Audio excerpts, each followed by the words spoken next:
Good morning, my dear friends. My name is Sarita. Welcome to my channel. I have better late than never December empties, and I know that those videos last week did not go up the way that I expected them to, but I had a big trip planned for the family, and I'm just back, and it was one of those like family vacations that you need to recover from. So rather than a refreshing vacation on its own. So yeah, took me a hot second, but I did drive back yesterday. I'm working on getting my life straight. It's the new year, but I do have a crate here of empties for candles that I burned in December. I still have four outstanding Homeworx candles that need to be reviewed. So I will do at least 2 of them in the next couple days. And I think I have a Bath & Body Works year in review that I need to film as well. So we're gonna get to it. Today I have some amazing coffee, and I also have some rum chata here that we're going to explore. It's fine, but I only got it in a mini, and I don't think I would buy it again. If you want an horchata cinnamon like cream liqueur, I highly recommend this one, this Chilla, and it's no more expensive, might actually be a little bit less. I like it better than the rum chata. I think it tastes a little bit more authentic. So yeah, for what it's worth, but we're gonna finish up some of this rum chata right now. Ooh, that's a very generous amount. Okay, all right, here we go. Last in, first out. Should we do the Yankees? So I did 3 Yankee candles here. And these were from their new fall line. So I've got Log Cabin Flannel here. I have Woodland Weekend Memories, which looks like this. By the way, this had like a kind of a gray colored wax, which was nice. It was a soft gray. Log Cabin Flannel was a dark green, as you would expect. I had one more. Oh yes, the Blood Red Afternoon Scrapbooking, which looks like this. And it had a taupe colored wax, but I don't know if you can see that. Yeah, taupe colored. All of them burned all the way down to the wick clips. Only moderate sooting, really. These are soy blend waxes, and they burn about as comparably to Bath & Body Works soy blend. Might be a bit cleaner than the Bath & Body Works soy blend, but as I've said many times before, I do think that Bath & Body Works kind of tweaked their wax formula this year. There were far less candles that were like gross filthy, and the Strength and Throw also took a major hit this year from Bath & Body Works. So I'm thinking there's a little bit more soy in their formula, and so the Yankee Candle soy blend is now quite comparable to the Bath & Body Works one. It's fine. You know what I think about soy? I don't think that it captures fragrance well or powerfully, but God bless. Woodland Weekend Memories here. This is a very austere masculine cologne version of Baccarat Rouge. And it's the only one of the 3 that I would recommend. Because I was able to get a Strength and Throw up to about a 5, I think, in the back bedroom. Not in the open concept, mind you, that was in the back bedroom. So not a strong performer, but it outperformed the other 2, which were even weaker. If you don't mind men's colognes and you kind of like the Baccarat Rouge fragrance, then Woodland Weekend Memories is definitely the one that you want to consider buying, and I'm sure it's like on clearance right now. I think all of their 3 wicks are in the $10 range right now. I was just at a store a couple days ago. This is the one that I had such high hopes for, this Blood Red Afternoon Scrapbooking candle, and it's because it has a very Palo Santo sage kind of vibe to it. I don't have a Palo Santo Sage from Bath & Body Works here to compare it to, although it's ridiculous because I'm sure that I have like 2 in storage because I really love that candle from Bath & Body Works. From my memory, the Bath and Body Works Palo Santo and Sage is a little less cologne-y than this is. And so it probably has less bergamot and less musk or amber in it. And it's just a little bit more authentic and pure in the wood and in the sage. Doesn't quite go like essential oil kind of authenticity, but it's close. It's close. This one is a bit too much amber and a bit too much cologne in it, but I would say it's very strongly like Palo Santo and sage. So it's got that beautiful, like warm, dry wood that's it's just, there's a specific smell to the Palo Santo, but it has the warmth of like a cedar wood, essentially. And then it's got this herbal, like sage-like pop to it. There is probably some amount of creaminess in this candle, maybe even a tonka, to be honest. But yeah, mostly it's just kind of a cologne version of Palo Santo and sage. I loved it. I thought it was fantastic. But the strength and throw on it was almost non-existent. I mean, I want to say it was like in the 3 range in the back bedroom. I don't know that I could get it up to a whole lot more than that in the guest bathroom. So unfortunately, not one that I can recommend unless they redevelop it. And I do think they should redevelop it because they have a lot of men's colognes on the floor that, and in recent memory, that are frankly very generic and very boring. And that one's at least a little bit more interesting than some of their other men's colognes. So Log Cabin Flannel is definitely the most standard and the most, I don't know, familiar of all of them, in that it just smells like a very good log cabin flannel fragrance. There is something a bit cliched about it, but frankly, there's something a little bit cliched about the concept of log cabin flannel at this point. It is reminiscent of like flannel from Bath and Body Works. You can smell the tree in it, which is very welcome. There's a good amount of tree here. And then the requisite musk, amber, bergamot, etc. It's masculine leaning. I mean, it's just everything that you would expect from a generic log cabin flannel. Beautiful wax, great concept, if a little bit boring. It was fine. It was fine. I would not repurchase it again, but I don't know that I love that genre to begin with. I do tend to lean very masculine, but I do think that this is also like a little bit dated at this point. As I've said many, many times, even the men in our lives are starting to like crave something a little bit more imaginative, innovative, nuanced, unpredictable. And this is just extremely predictable. That said, it wasn't badly executed. The problem again was strength and throw. I think it was probably in the like, what do we want to put it at? 4.5. I don't know. It might have been comparable in strength to Woodland Weekend Memories. But given that it was so heavy, yeah, I don't know. This goes a little bit a long way. I did have trouble burning it because it would take an enormous amount of time to pull out. And while it didn't go puny wicks, it did burn very, very low for many of its burns. And I would probably attribute that to the very heavily pigmented wax. But yeah, it was in the guest bathroom being hate burned for most of its existence. Again, it was fine. It just wasn't. I kind of wanted to try the paddling on the lake because while again, it was another cliched men's cologne fragrance in the collection, it did have a really surprising mint note that I kind of liked, but it didn't come out in 3-wick version. And I just didn't care enough about it to seek it out in other formats, especially not their trash can tumbler. Trash can clip art. Ugh. Please let this be the year where they retire the clip art. They're not going to. They're not going to. They've committed to that for a while. All right.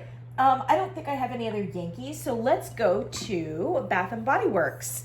Guys, I loved this one. Lavender and peppermint right here. Lavender and peppermint calming skies. This was kind of a holiday limited edition aromatherapy: cool peppermint, lavender, and warm patchouli. As I said when I reviewed it, I'm not getting a ton of patchouli from this, but it's mainly just because I think the peppermint and the lavender are, you know, really pretty round and full fragrance notes. And I wonder if they just put patchouli on there or included it to be able to call it an aromatherapy candle. Because if it was just lavender and peppermint, and it's not like a medicinal or aromatherapy peppermint, it's like a candy cane vanilla peppermint. And it's a very nice one, but there's no reason why it would be called aromatherapy if it was just like a candy cane lavender, which is essentially what it is. Like they did with the lavender pine. Like there's just no reason to call it aromatherapy. So I wonder if they the patchouli was their excuse to make it aromatherapy. So this does have quite a bit of sooting, but I would burn it for 6 or 8 hours at a time. So that was user error, and it was intentional user error because I just wanted more out of this candle. And I had convinced myself that if I burnt it long enough, that it would like reach its like soy sweet spot and start actually performing. It just didn't. It kind of plateaued out at about, oh gosh, I want to call it a 5, at least a 5 maybe in the back bedroom. I wanted more than that, and I especially wanted more lavender out of it, but the lavender wasn't non-existent. It really wasn't. And I suspect that in their formulation, they probably tried a couple versions with more lavender and discovered that the strength and throw was even worse. So I suspect this is the best version and the most powerful version of like a candle with lavender that matches the peppermint or tries to compete with it, at least in some sort of reputable way. I did notice that the body care items were much more lavender forward than the candle was. And that has to do with the different medium, the different formulation, et cetera, et cetera. But in the candle, I suspect they've probably done a 50-50 lavender peppermint here, but it just doesn't smell that way because the peppermint is just besting it, you know. I think they probably needed more of a 30-70 combination for the lavender to really be able to match it, but I wouldn't be surprised if the strength and throw is less at that point. I still really enjoyed it. I like a candy cane. I've kind of come into my candy cane era. I like a nice soft candy cane, not like twisted peppermint craziness, but like I like a soft candy cane with a good amount of tonka or vanilla, and then with something else that's just intriguing, unexpected, something that maybe carries it out of the gourmand range. I am here for it. And this one definitely fit the bill, so I loved it. I thought the packaging was very beautiful, but I do love blues and purples, so that was probably some of it too. Unfortunately, the semi-annual sale is just so sad right now that I was hoping to see some of these, and they apparently sold very, very well. There are no lavender and pines. There's no lavender and peppermints. I think that this was, I can't say that Bath & Body Works had a great holiday season, but I would say that these lavenderish blue-purple candles, especially in this line too, were the standout for the holiday season. And the new ones were the lavender pine and the lavender and peppermint, and they were good. Both of them could probably use some work, especially the lavender and pine, apparently, from all reports. But I like those a lot, and I really hope we continue to see versions of those going forward. Lavender and peppermint right there. All right, snowflakes and cashmere, because I just held it up to the screen. What beautiful packaging. This was just a beautifully packaged mini collection, most of which were like returning favorites. Fresh balsam was in it, I think. And I can't remember what else was in this collection. Snowflakes and cashmere, something else, I can't remember. Snowflakes and cashmere doesn't really need a whole lot of a preamble. It's been around for quite a bit. It's mostly in the body care, but some in the candle form as well. Vanilla cashmere cream, caramel woods, frosted clementine. I just did a dedicated review of it because this is actually the first time that I've burned the 3-wick candle, although I've had the snowflakes and cashmere and body care, and I will continue to because I think it's a beautiful little fragrance. As I said in the review, I think this is a beautiful, balanced and restrained candle from Bath & Body Works. given the cashmere, given the caramel woods, given the frosted clementine, I mean, on paper, when you consider these genres of Bath & Body Works, man, they can go cheap really, really fast, very synthetic. And there's a dime a dozen of these kind of very cliched and very Bath & Body Works forward kind of body care items, especially for the holidays. And this one could have gone that direction, and it really doesn't. It's a beautiful fragrance. It really is. I wouldn't say that it smells premium, but it doesn't smell synthetic and cheap either. And it's just a beautiful balance of all of the things: caramel, woods, vanilla, cashmere, etc. I mean, it's just fantastic. It's kind of one of those nice amber sandalwoods, but that doesn't like rely so heavily on the amber and sandalwood. It's kind of a very diverse kind of cashmere conceptual, every note in equal measure, nothing more than it should be. It's balanced, it's beautiful. It is a little on the delicate side though, and on the subtle side. And unfortunately, that means that the performance on it was also delicate and subtle. I would say probably it came in at, again, like a 5 maybe, when I wanted it to be at least a 7, and a beautiful background, back bedroom kind of fragrance, because it's the perfect profile for that. But I wouldn't mind my house smelling like this too. It's a really, really lovely holiday conceptual that they've got that does double time as body care and manages to do so without it being overwhelming or cheap. So I think it's fantastic. It's just the candle isn't. But will I still repurchase it if it's fantastic packaging? Yes, I probably will, because I like it, And it's nice. And it would be a great burn in January, by the way, but I don't think you're gonna find any of those. I think I found a fresh balsam in my travels, Beckley, West Virginia, which is like my gold mine. They don't have everything, but they tend to have like a good range of things in Beckley, West Virginia, in this like mall, indoor mall. And they did have a fresh balsam, I think, from that collection, but they didn't have Snowflakes cashmere. Okay, happy Hanukkah and happy Kwanzaa. And I did dedicated reviews of these. These are, okay, they are new fragrances, but there are people who swear that happy Kwanzaa is a older Thanksgiving fragrance conceptual, which was either grateful or thankful or something like that, like one of those. And I feel, and I could be wrong about this, so Kent will have to correct me because I really am kind of ignorant about this. It seems as though one of those grateful or thankful fragrances has changed fragrances a couple times, so that under the name of grateful or thankful, they've tried various different things. I could be wrong about that. Maybe one of those though was this. It's a frankincense, so a spicy amber kind of fragrance that you could certainly market as like a fall candle. And it is a fall candle with the spiciness, with the amber. The amber gives it this beautiful golden honey aspect to it.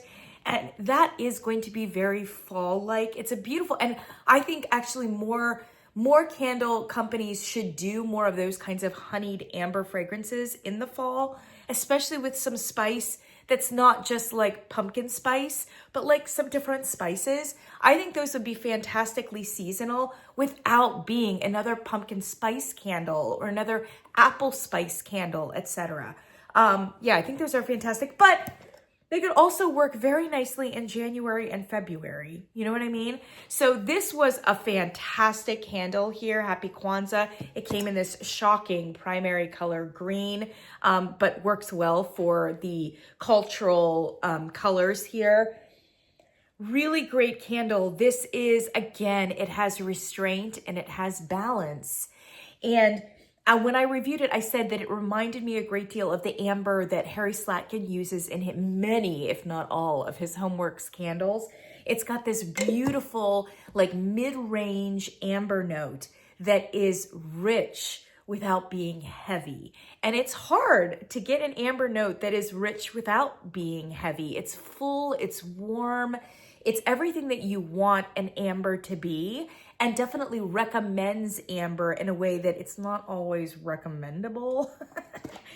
It's a beautiful, and it's that beautiful warm amber note that is then being kind of adorned with the frankincense notes. What else did they say was in this? Oh, the tonka bean. It's supposed to be kind of creamy. I don't know that I would call it a creamy candle, but there is a softness about the amber that I suppose you could attribute. It could just be like a more aggressive amber that has been toned down with a tonka bean, which would make sense and would be very smart.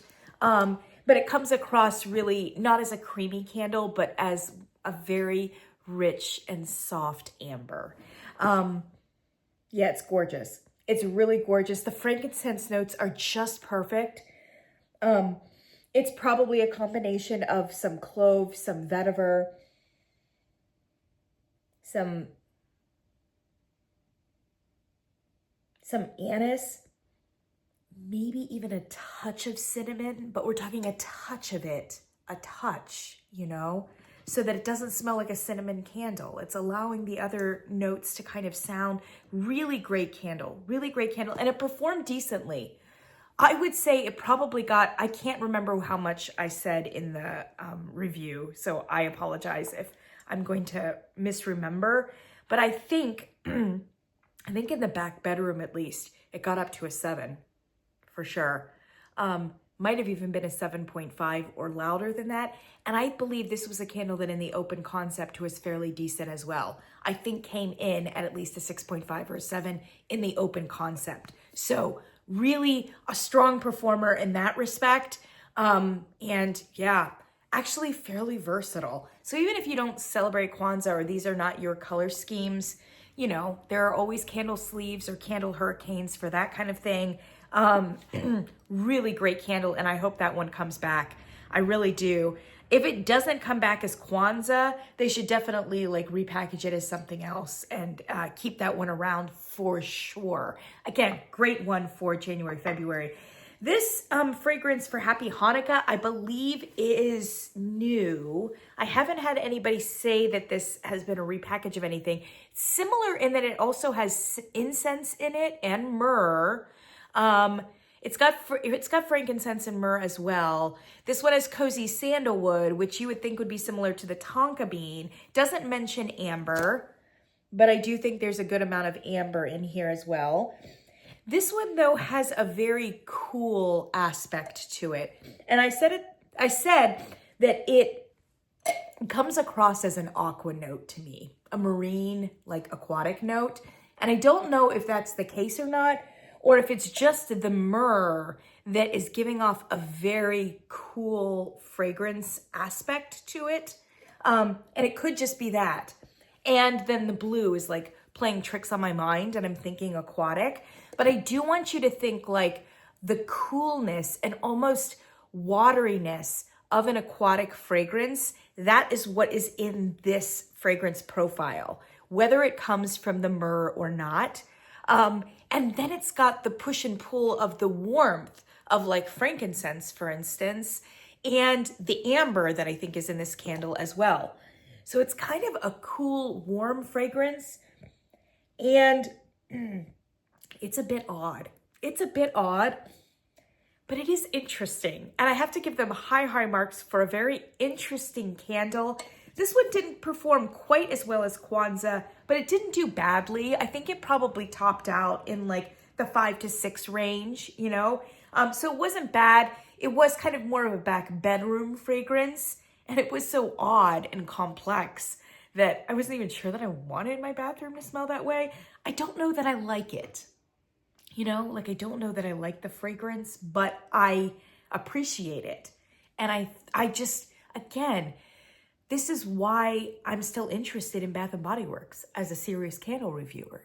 It's because they put forward candles like this that are not obviously also a shower gel and that are fairly complicated. I mean, this is the kind of candle that like a more bougie company would put out, you know, and call it something extravagant and give you like a list of 17 fragrance notes. You know what I mean?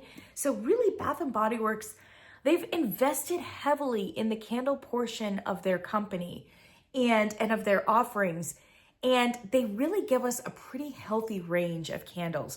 some which are higher end, a little bit more premium, a little bit more conceptual, and some which are just pretty standard Bath and Body Works shower gels. And literally everything in between. And I think that that's fantastic at a very, very appealing price point and great availability, brick and mortar and online. So high marks for Bath and Body Works. I'm a fan. I have grown into being a fan. I did not start out being a fan. Like, I would roll my eyes back anytime anybody was like, Bath and Body Works candles are good. I'm like, are you kidding me? No. Like, how long are they even gonna do this for? I was such a Yankee Candle snob, you know what I mean? I think, like, you can only make candles if you really dedicate the entire company to me. Whatever. I was snobby. Like, I'll eat my words. Like, I am a huge fan of Bath and Body Works, and my God, they are filling a very important niche in the candle community right now. They're really the backbone of the candle community, whether candle reviewers want to admit it or not. And this candle is fantastic. It is not going to be for everyone, and it frankly may need a little bit of development. I don't know that anybody is going to be clamoring for this. And frankly, I don't know if anybody is going to be clamoring for it for the marquee Happy Hanukkah fragrance. This might be one that they want to rethink. Whereas Kwanzaa, I think, can very easily come back as this fragrance. I don't know that we're doing justice to Hanukkah to be putting such an avant-garde candle here out for them, although I do appreciate it. Also, I want to eat my words and do some retractions. So I'm an academic in I have all kinds of different worlds that I inhabit. One of them is academic. And I read a lot of books from, like, you know, the 1300s, 1400s, 1500s, 1600s, even further back than that.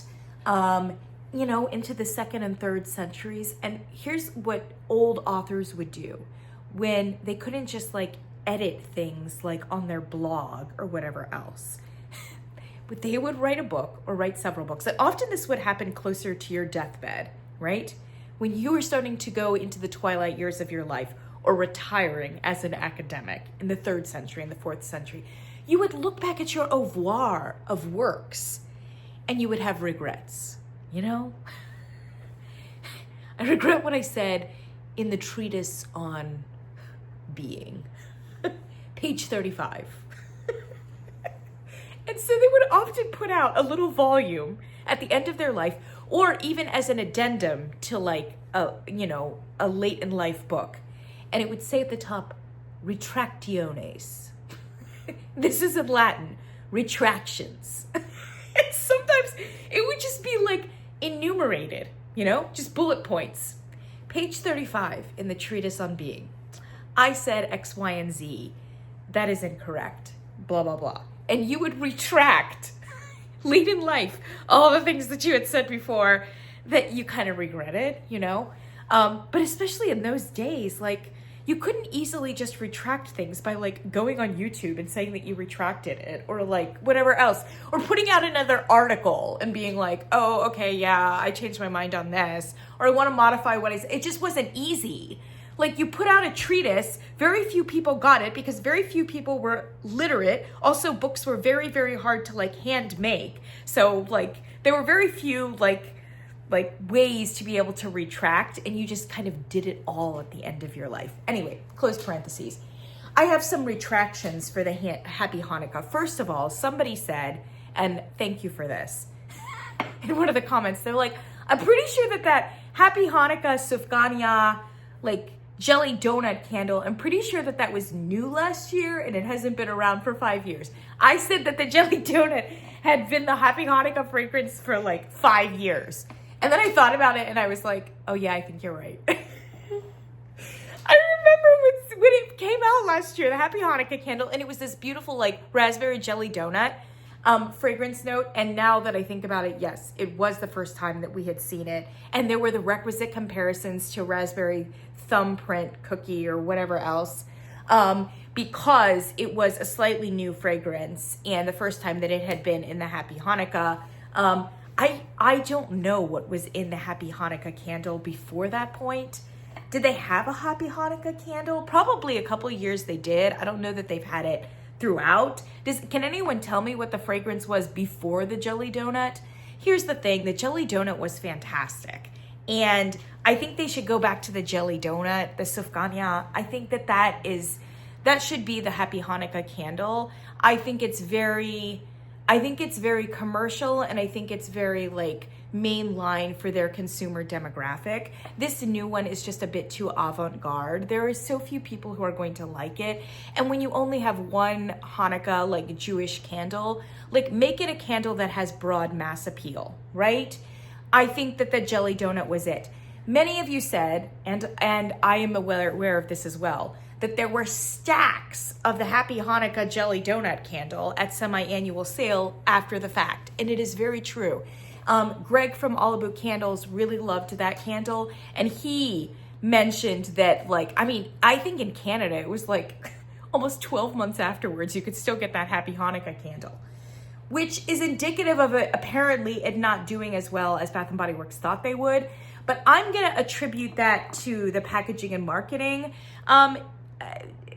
The Jews are still a minority, especially in the United States of America. There's a minority of people who celebrate both Hanukkah and Kwanzaa even more. So when people are looking on the floor for a candle, if they don't celebrate Happy Hanukkah, if they're not Jewish, you wouldn't necessarily pick it up. You know what I mean? So I think it was more, I'm going to attribute it more to that. There were many people who don't celebrate Happy Hanukkah or not Jewish, picked up that candle and were like, hey, this jelly donut candle is fantastic, and I'm just going to put it in a candle sleeve. So I don't think that it has anything to do with the fragrance not being successful, that it was around for so long. I just think that there were fewer people who celebrate Hanukkah to pick that candle up or discover it. I think they should go back to the jelly donut. I really do. As much as I appreciate this fragrance, the jelly donut is, I think, the direction they need to go for Happy Hanukkah. And especially if they're going to keep Feliz Navidad as like a Mexican hot chocolate, I think that one should, I think Hanukkah should definitely be the jelly donut, which is, by the way, a really big Hanukkah food. Donuts in general, but especially raspberry filled. So, yeah. All right, close parentheses on that. Another Bath & Body Works Evergreen and Fur. A lot of people like this candle. This is apparently a new naturals candle, but I think that it may be a repackage of a candle called Evergreen that was way back in the day, maybe even up to the Harry Slatkin era. Evergreen and Fur is white fir needles, fresh cedar wood, and sweet sap. It is a very sweet candle. I don't know that I would attribute it to sap so much as amber, a very sweet amber, and a very sweet balsam note. Although it could be pine. I think it's probably a balsam and a pine combined, to be perfectly honest. And then if I'm not mistaken, I do think there is kind of a damp, earthy kind of note that is moss-like, which I think is fantastic and does cut some of the sweetness and some of the generic treeness of this fragrance. For me, it's the amber that kind of killed it. I think especially once it was burned, it was at least as amberish as tree-ish. And I really just wanted the tree. I wanted the trees and I wanted the moss.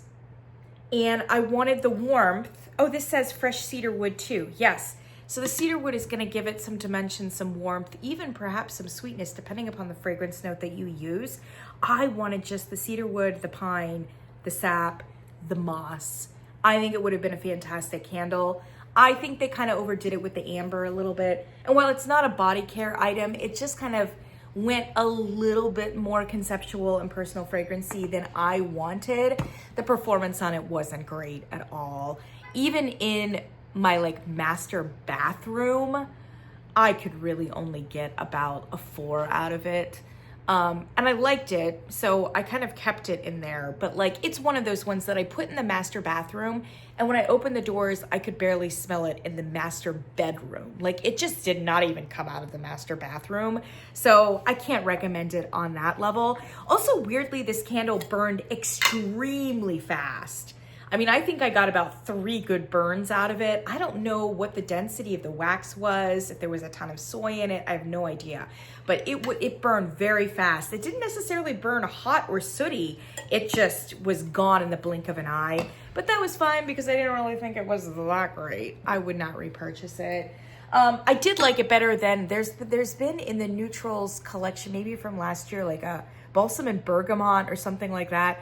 I like this one better than the balsam and bergamot, which is even more amberfied and even more cologne-y, but I still don't think it's not great. Okay, let's go to Homeworx. Homeworx, we have Treetops Glisten right here. This was a 3-wick that I picked up at Home Goods or Marshall's. Did get a bit murky there at the bottom, but really burned very, very well and was a fantastic candle. If I'm not mistaken, Treetops Glisten was one of the new candles that QVC came out with in their TSV when they did their Christmas in July, I believe, last year. I bought Dreaming of a White Christmas because Treetops Glisten looked like another one of those Harry Slatkin tree conceptuals. Fir, balsam, pine needles, woodland, cedar, white snow, musk. I mean, literally, it basically describes about 27 tree conceptuals that Harry Slatkin has. You know what I mean?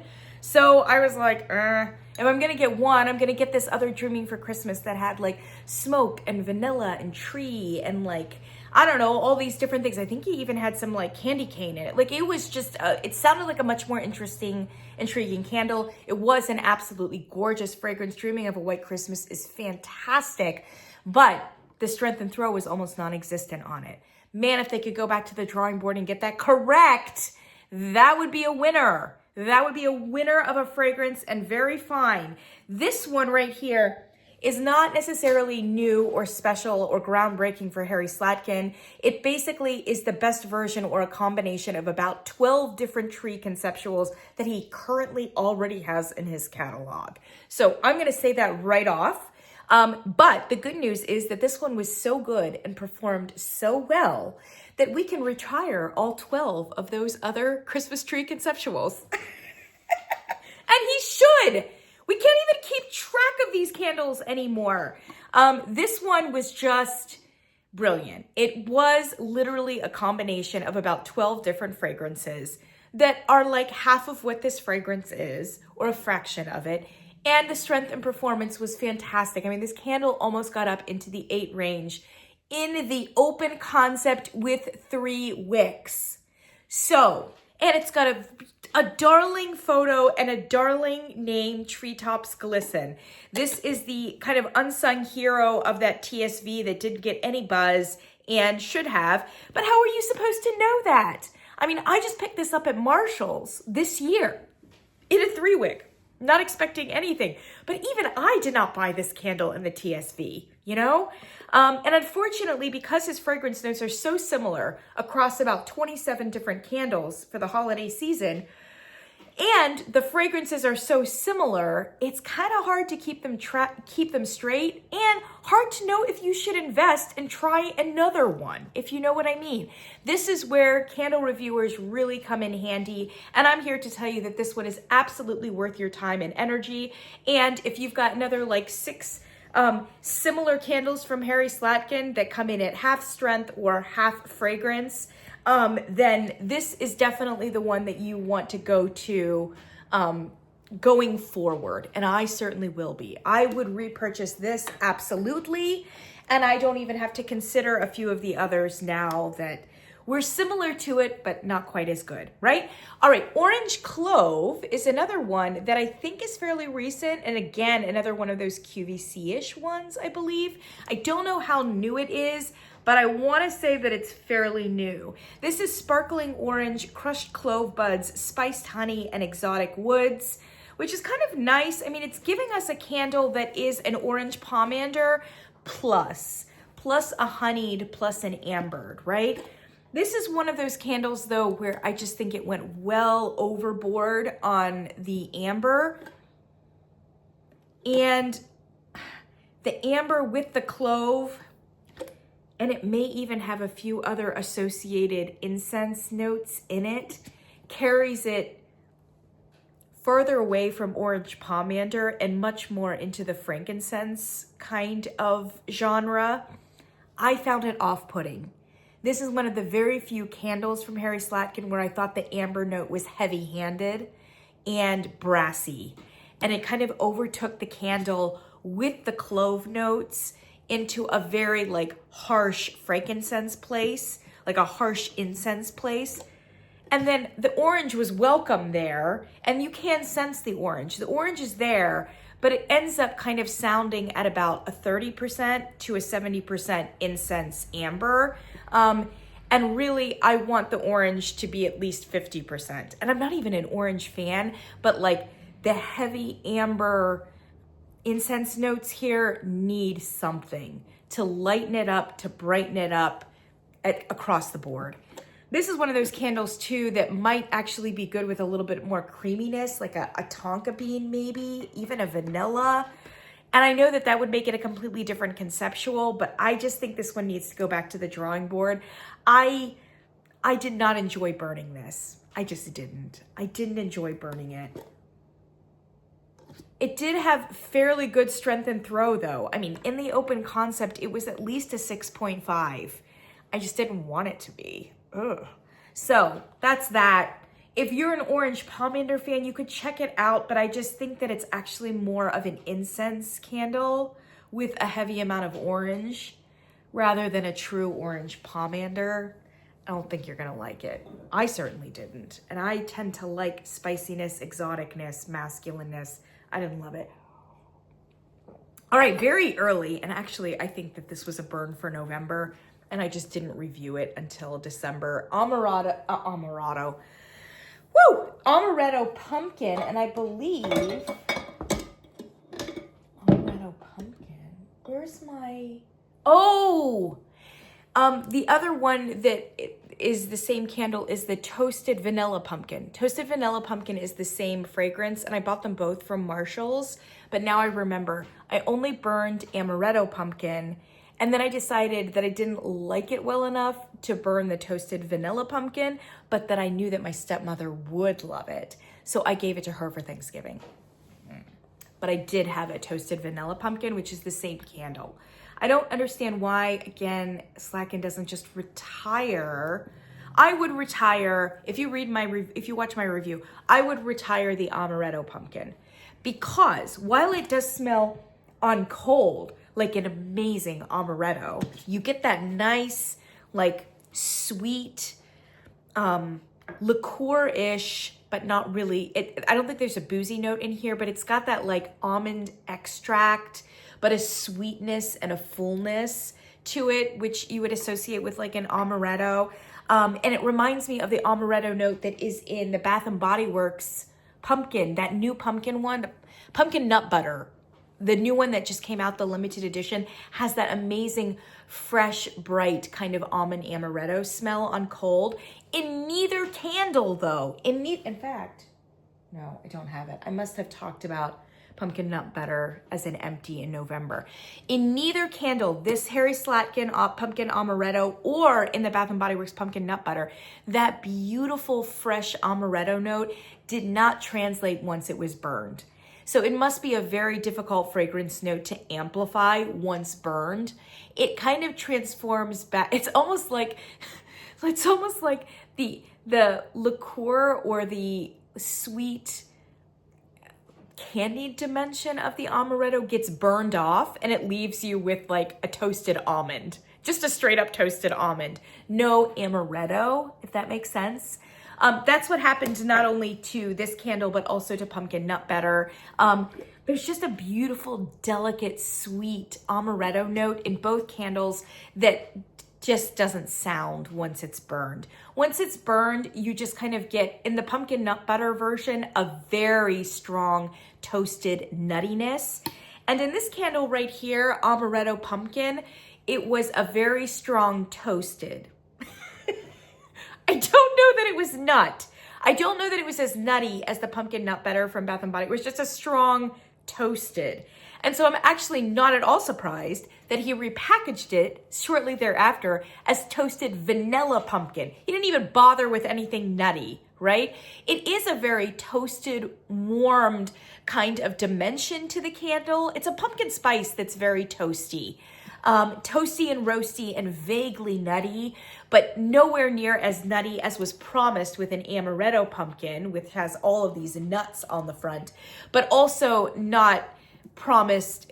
It's not as nutty as was promised even on the cold sniff. So it's very, very obvious to me why it was repackaged then as Toasted Vanilla Pumpkin, which is a much more descriptive name and a more faithful name to what it is that it's going to smell like once it's burned. I think he should retire Amaretto Pumpkin for that reason, and for the fact that now Toasted Vanilla Pumpkin is in the catalog. There's no reason to have the same candle like renamed twice. So I said this, I would love for him and for Bath & Body Works to go back to the drawing board and develop a candle that smells burned what both fragrances smell like on cold, because I think it's beautiful. As with the pumpkin nut butter from Bath & Body Works, there's almost a pumpkin carving, like authentic squashy pumpkin note in both of them that goes beautifully with the amaretto. And I want a candle like that.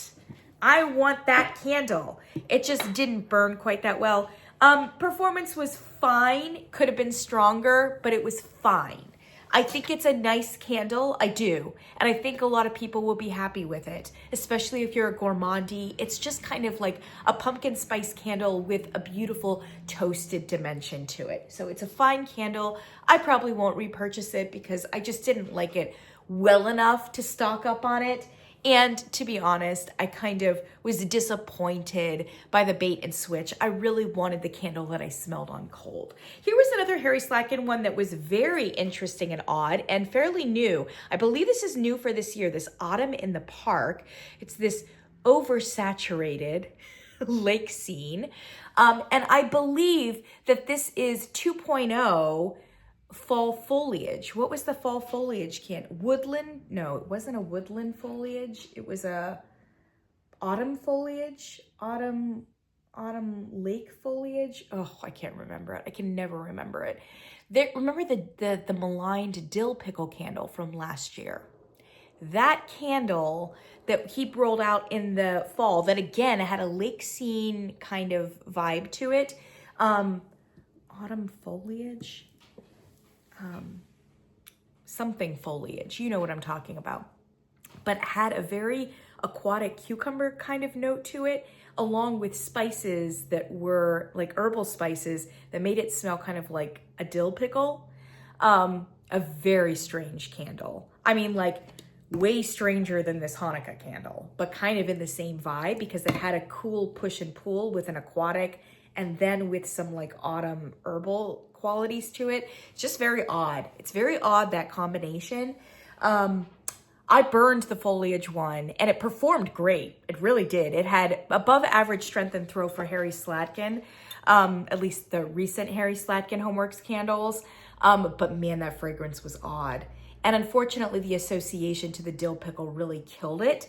This candle right here, Autumn in the Park, is the 2.0 version of it, which still has the aquatic, like almost cucumber aloe note in it, with still the same herbs, but the herbs are dialed way down, way down. Yeah, and doesn't quite give off the evocative dill pickle note, the shattering earth dill pickle note that the original one did, the foliage one. It's a much more pleasant and pleasing candle. And there's a good amount of sweetness throughout that kind of marries it and takes it, again, away from the savory dill pickle kind of version. I really like it. I think aquatics are underused in the fall season. And that's a bit of a mistake, I think, because that's an underused quality. There are still bodies of water in the fall. You know what I mean?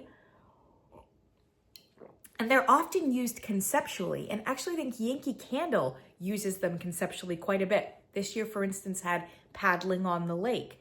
Before that, they usually have some sort of lake-like, concept that allows them to use a nice, beautiful blue wax, etc., a canoe, something like that, But a la Bath and Body Works in the last few years, they're just all cologne conceptuals. There's nothing very aquatic about them necessarily, but a true aquatic for the fall region, that is tricky. That is tricky. And Homeworx seems to be trying to develop one here, and they seem to be fairly committed because this is the 2.0 version of a candle that was just panned last year. This one is definitely better. And the performance on it, again, was fantastic. I mean, I think this got up to at least a 7.5, if not an 8 in the open concept with a triple wick. So they think they've got something here that they're kind of stubbornly, if nothing else, trying to develop. And I wish them well. Autumn in the Park is definitely more pleasing than that foliage one was. So if you're going to buy one, definitely try the Autumn in the Park. There will still be people who will find it a bit off-putting, and I get that. It is very odd. It's Happy Hanukkah odd, there's no question. Here was another candle, though. This one was less odd, but it was also more boring and not as successful. And that is Autumn Vineyard, which also has a very oversaturated kind of label, but all in the golden hue. So it's just been kind of washed out in golden. This is an odd candle because it doesn't have really any vineyard or fruity notes in it at all, which I think is a waste of the concept of Autumn Vineyard, you know? This candle is fine, the fragrance is fine, but don't market it as a vineyard if it has nothing fruity or vineyard, like, it doesn't even have like a green vine note. So save Autumn Vineyard for a fragrance that does have those in it. This is just a waste of a concept, right? The notes here, and this is the only nod to the concept, the note starts out with sparkling wine. No, there's no wine in here. There's nothing fruity in here at all. Well, there is something fruity, but we'll get to it in a second. It's not a grape. It's not a grape note. There is something slightly sparkly about it. I wouldn't even go effervescent. It's just sparkly because the next note is fragrant orange. It's a high citrus note that is giving it a little bit of sparkliness, but not a wine sparkliness. Unless oranges are being used to make wine, which is just not correct. Also, and I said this from the beginning, I don't think it's an orange, or maybe it's an orange, but it doesn't smell like an orange. This smells like a lemon to me. This is a lemon note. And there's an herbalness too, which means that it almost kind of goes in a lemon verbena direction, with the exception being that the orange or the lemon note here does smell vaguely zesty. So you've got kind of like an orange rind here, along with something underneath, which is more independently herbal, I think. And again, vaguely frankincense spicy. Then it says autumn leaves, which is a nonsense note, and golden amber. Yeah. I mean, definitely the marketing here is true. I mean, the entire fragrance is just kind of bathed in this like amberness. And once again, I think it's a heavy hand with the amber. Now, the good news is it's not as harsh or flat or brassy of an amber as the amber that is used in the orange clove version. But again, a rare misstep for Harry Slatkin with the amber. This is just too much amber. The amber that he uses in many, if not all, of his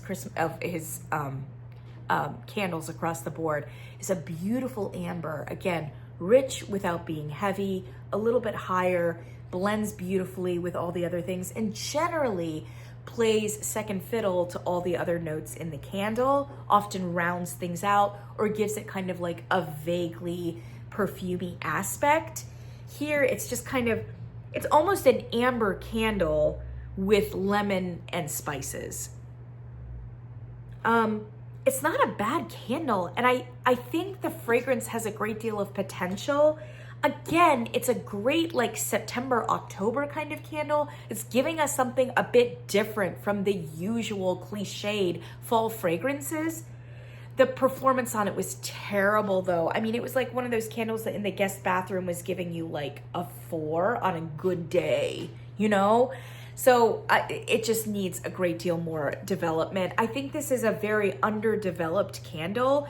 And frankly, I don't know how it made it past testing and into the collection as a new candle this year. They should have held it back and done more work on it for sure. I think there might be a good candle there somewhere, but it needs a lot of work. Then I have some Voluspa candles. Friends, I finished up one of my Noble Fir garlands this year. I had a couple more burns on it. This is, of course, their shallow 3-wick tin, which I highly recommend. If you want to try Voluspa, please try to get whatever fragrance you choose in a 3-wick tin. Most of them do come as a 3-wick, with the exception of a few of their limited edition candles.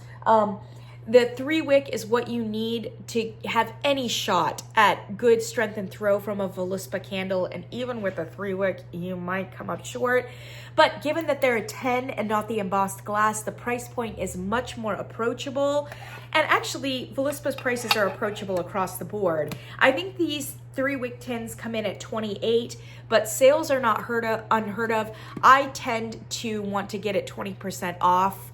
So I like to get it closer to the $20 mark, or $30 is even better. $20 for a really nice premium fragrance from Voluspa that looks gorgeous, even in the 3-wick tin. Noble Fir Garland is a brand new fragrance for them last year. This is their new holiday candle, and my gosh, it is a winner. It's one of the best. I mean, it's not only a gorgeous tree fragrance, it's in the top 5 of tree fragrances that I've ever smelled.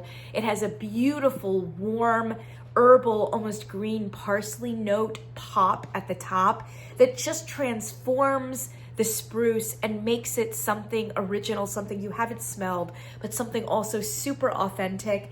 And as I said, performs very well for a Voluspa candle. This is one of those fragrances that you might even be able to get away with the 2-wick embossed glass and still be able to smell it. Highly recommend Noble Fir Garland. I bought their limited edition Wicked collaboration fragrances here, which I wanted to hedge my bets here. So I just got them in the minis here. They had a pink one, perfectly pink yuzu right here. Yuzu, I believe, is an Asian fruit. Many of their, not only is their motifs, their artistic direction is very inspired by Japan, and kind of vaguely Asian, but many of the fragrance notes that they use are also nods toward Japan specifically, but also just kind of Asian in general. So yuzu is a Asian citrus fruit, I believe, similar to a lime or a bergamot, I believe, although please don't quote me on that. So that's perfectly pink yuzu, and then the alfalfa portion of this is enchanting banyan forest. Banyan being a tree which is indigenous also to Asian realms and to India as well. And it came in this beautiful little package here that says pink goes good with green. So these are just, I think they're just limited edition. I don't think these fragrances are going to stick around past the Wicked. I wanted to like the green one the best because I lean more masculine. I identify more with alfalfa than Galinda, for sure. I've never been a pink girl, a girly girl. So I really wanted to like, and I like the darker fragrances, the woodier fragrances, etc. I was really hoping for this one, but unfortunately it's not a very great fragrance. It's kind of a cliched cologne fragrance. Ugh, can't get it off now. So one thing about Voluspa is these tins will sometimes get so far onto the candle and they'll fuse on in such a way that you can't get the lid off. And then it doesn't help too because the coconut wax that they use is incredibly soft. And then if it gets slick, ugh. I can hardly smell it here, but yeah, it's basically a cologne. It's a cologne and it's not a particularly original, light, bright, or innovative one. I realized I know what this smells like. Kringle came out with a limited edition reserve candle last year called Blue Orchid. And I got it and I thought it was just a very generic heavy men's cologne. This smells like Blue Orchid. It's a little bit better than Blue Orchid. It's a little bit lighter, a little bit more nuanced than Blue Orchid, but it is in fact Blue Orchid. It's that just kind of generic men's cologne kind of fragrance note. It's not a good candle. I don't recommend it. That being said, the performance on it wasn't bad. I mean, usually when you buy a candle this size with one wick from Voluspa, forget it. I mean, it's basically like a glorified scent card. You really just, the only value is to be able to smell it on cold and see what the fragrance is and see if you want to invest in like a triple wick. That's basically it. Even in a guest bathroom, these tins are going to give you 0. However, this one did give me something. It filled up the guest bathroom and it actually came out of the guest bathroom into the hallway in this. But it's a very heavy men's cologne. So it's to be expected. Yeah? I don't know. I think it actually is going to perform well. And if you get it in a larger vessel in like one of those beautiful, stunning like glass versions, that's the 8 ounce, you probably will get good strength and throw. More strength and throw than you would expect from a single wick Voluspa. But do you want it to be that loud? Because it's really just a generic men's cologne. This was a much better fragrance, this Perfectly Pink Yuzu. And it's one that actually I would repurchase if I found it at a good price. This is a beautiful, beautiful grapefruit-like note. And I'm not familiar enough with Yuzu to know if it really is significantly different than a grapefruit. To me, it smells like a grapefruit. It's got that like kind of orange-like citrusy sweetness, but with the tang and the sourness of what you would associate with a grapefruit. And I do love grapefruits. And then it's got this gorgeous, it's a vague floral underneath. And it's just beautiful. The whole fragrance is bright and sweet and balanced.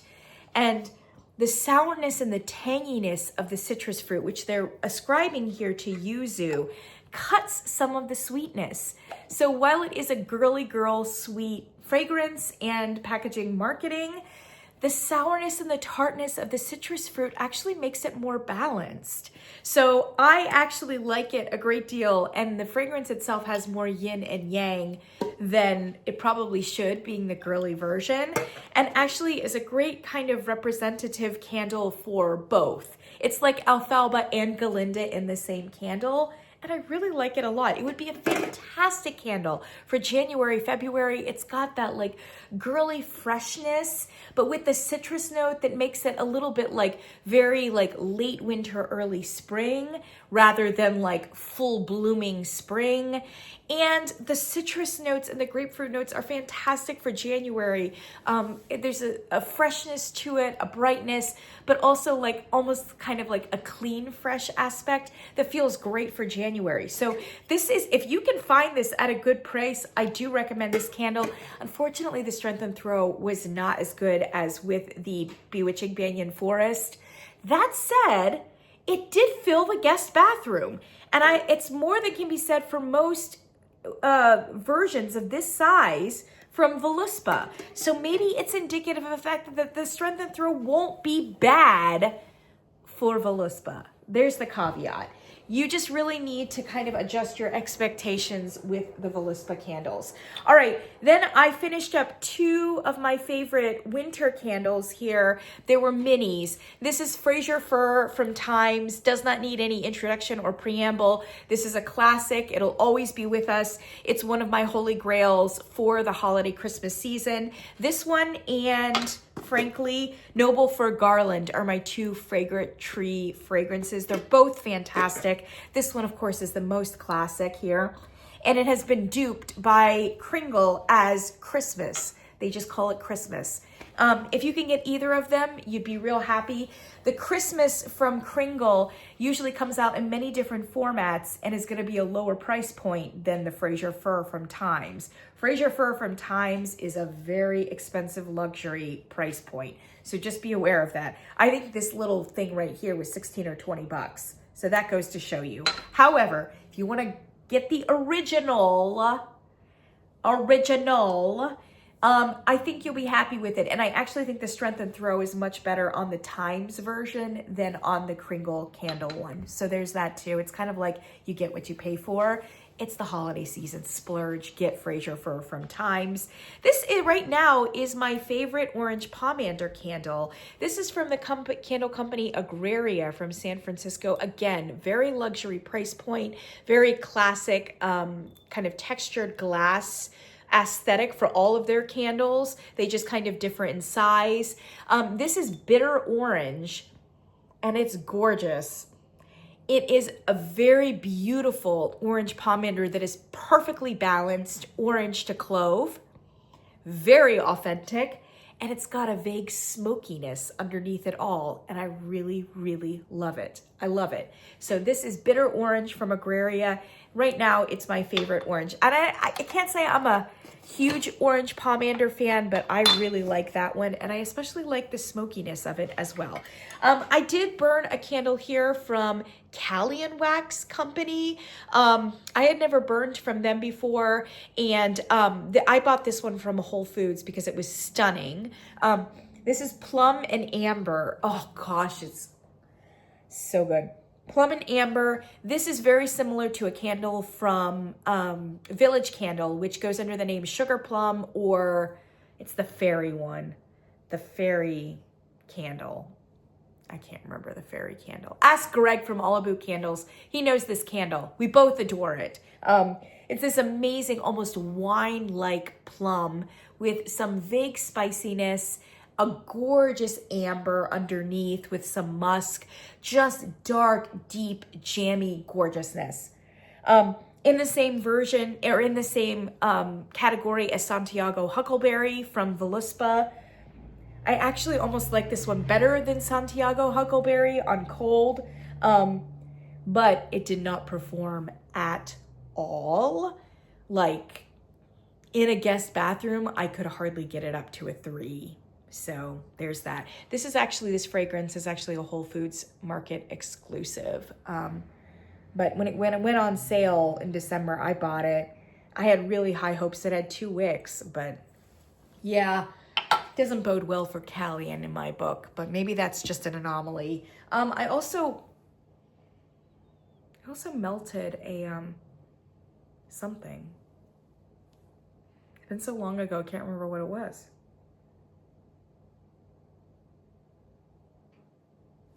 Smells nice.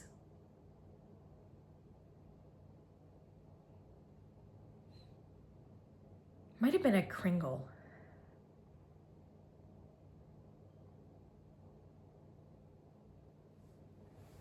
Now. There you go. Mystery wax.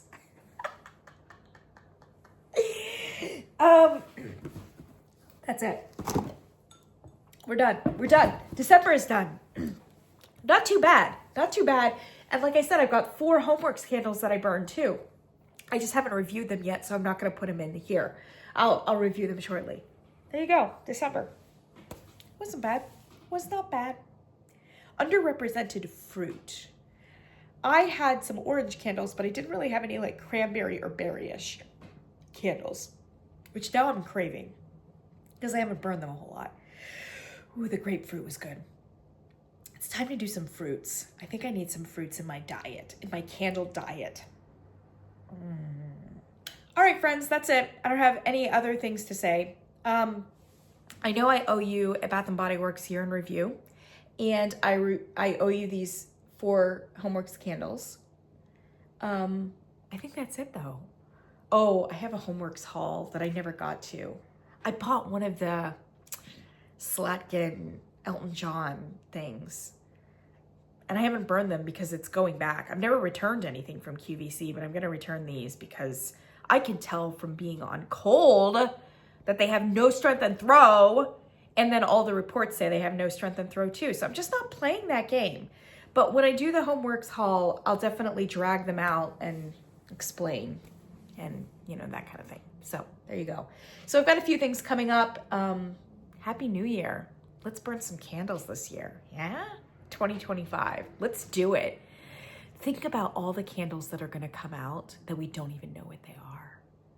We haven't experienced them yet. The candle companies know. They've got the plans and works. What will be the best candles this year? Please let it be a good year, right? Yeah.